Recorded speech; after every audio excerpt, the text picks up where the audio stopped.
Concrètement, qu'est-ce que l'aérospatial? Dans cette vidéo, nous allons simplement découvrir, apprendre et répondre à cette définition simple de l'aérospatial. Puis nous verrons quelques modèles que contient l'aérospatial et quelques véhicules aérospatials. Nous verrons ça juste en deuxième partie de vidéo.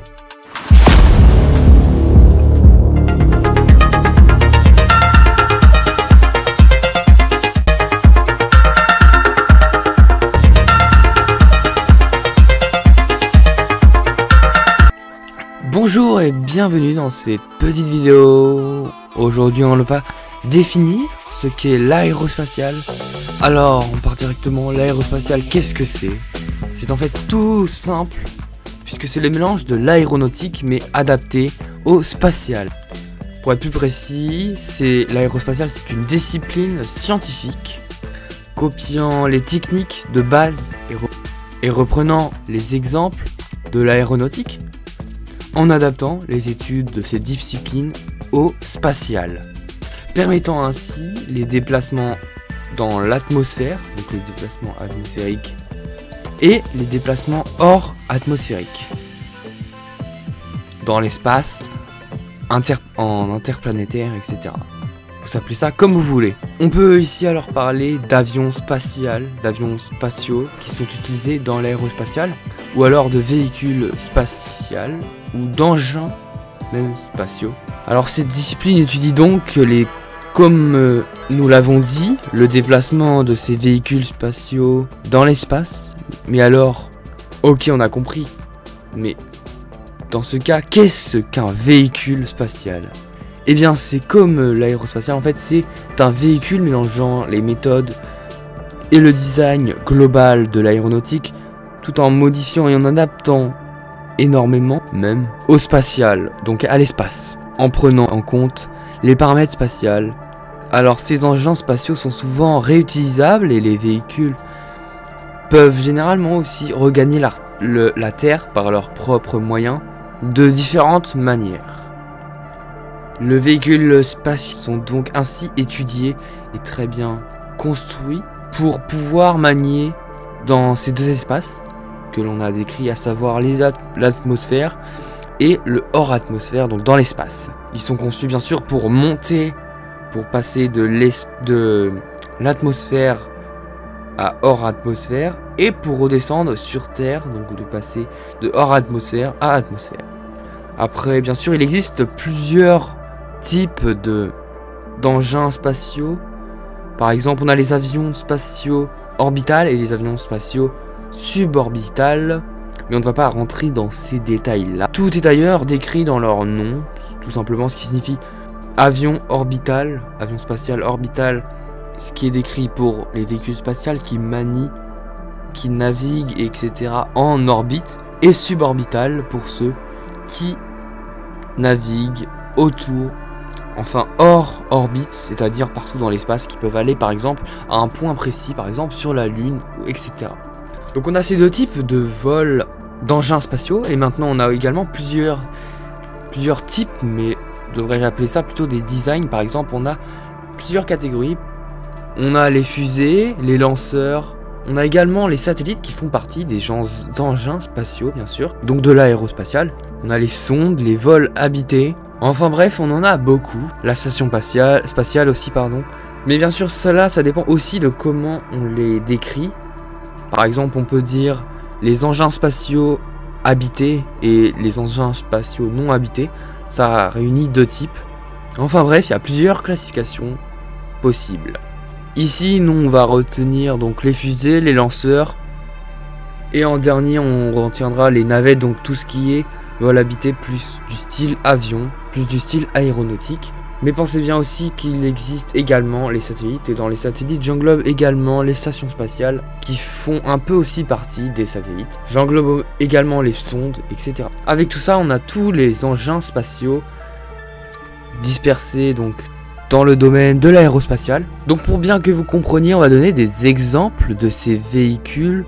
Comme je vous l'ai dit, avec les différentes classes, donc fusées, lanceurs et navettes. Donc dans les fusées, on retrouve plusieurs fusées comme par exemple avec Saturn V ou alors Falcon 9 de SpaceX, mais également Soyuz, et également il y en a énormément d'autres. Bien sûr, on continue à développer aujourd'hui des fusées, etc.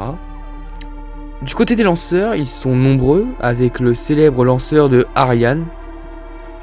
Comme on retrouve plusieurs Ariane de 1 à 6, donc Ariane 5 et Ariane 6 les plus connus. Mais également les Falcon Heavy, et on en a plein d'autres de SpaceX aussi. Du côté des lanceurs, on cherche à innover de plus en plus, en cherchant à créer de nouveaux lanceurs, à toujours vouloir en créer, de faire de la nouveauté.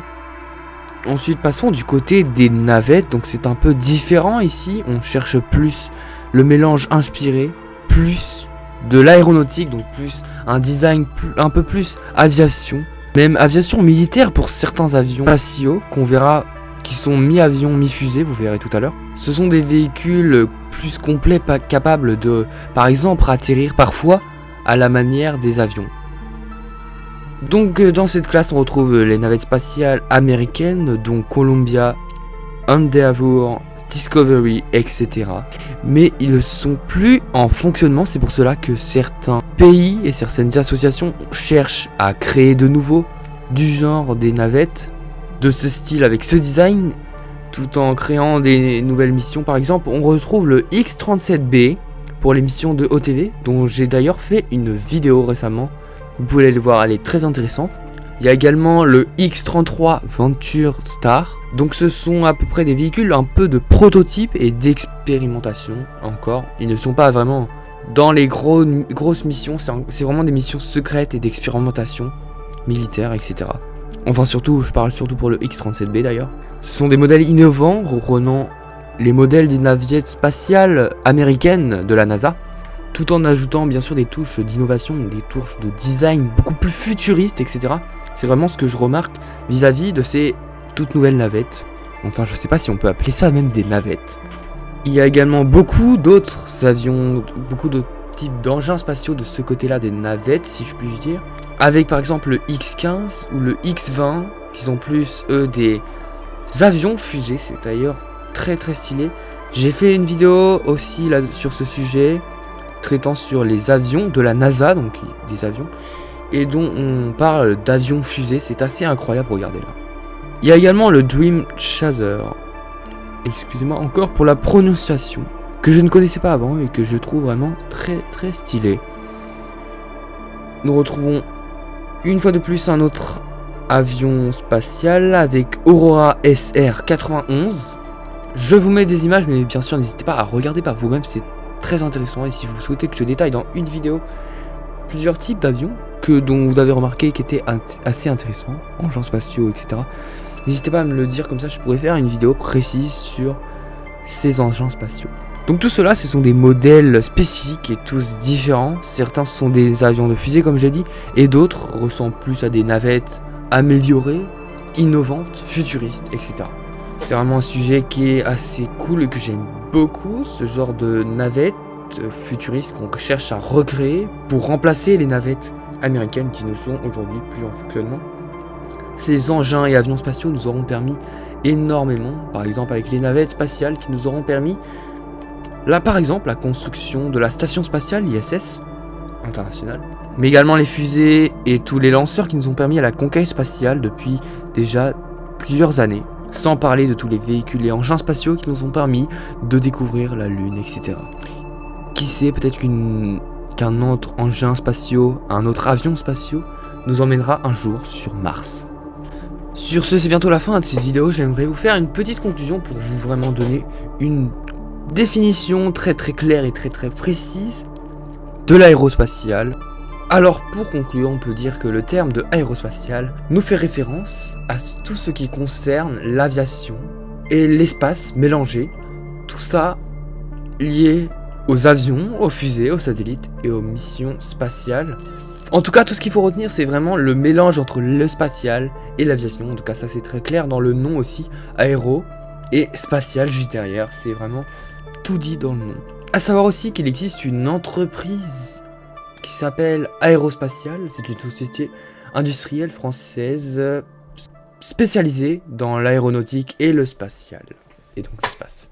Retenez aussi que aujourd'hui on cherche à innover en créant de nouveaux engins spatiaux, tous plus futuristes les uns que les autres. Tout ça pour essayer de continuer à la conquête spatiale. Bon, et bien j'espère que cette vidéo vous aura plu. Si c'est le cas, n'hésitez pas à me lâcher un maximum de pouces bleus et n'hésitez pas à m'écrire en commentaire, c'est très important aussi. J'adore lire vos avis sur les sujets que je vous décris et surtout j'adore parce que ça peut peut-être m'inspirer pour mes prochaines vidéos. Ça a déjà été le cas avec une vidéo sur l'aviation où des commentaires m'avaient marqué à tel point que j'ai refait un deuxième épisode sur un sujet très précis. D'ailleurs, si vous voulez aller le voir, tout est sur ma chaîne. En tout cas, moi je vous dis bonne journée à vous et à plus pour une prochaine vidéo.